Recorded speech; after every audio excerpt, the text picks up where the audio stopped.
In this video, I am going to show you how I use the data from my students to drive instructions. So, as I mentioned before, you can go into the Discover to pick the skill you want to really focus on.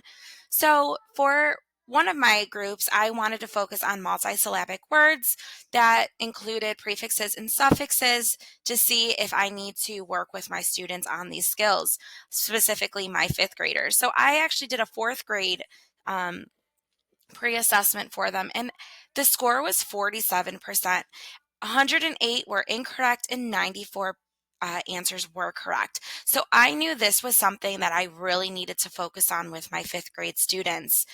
The really nice thing about this is it gives you a breakdown of what score each student got, and I'm going to show you that in a picture. That way I can cover up the student's name to keep their name private.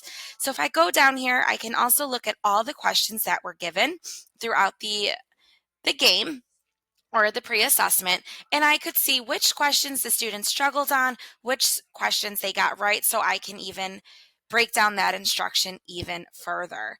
So that is what I did for my fifth graders. I love the history section because this is where I can look at all of my data, all of my results from all of my grade levels that I work with. My third grade students, I worked on short vowels. So right here, excuse me, I saw that my students got 76% of the answers correct for short vowels, which was kind of low for short vowel sounds being in third grade. So I knew this was something I really needed to focus on.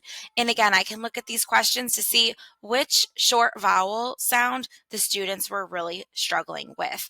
And then I could really focus in on that skill to drive my instruction.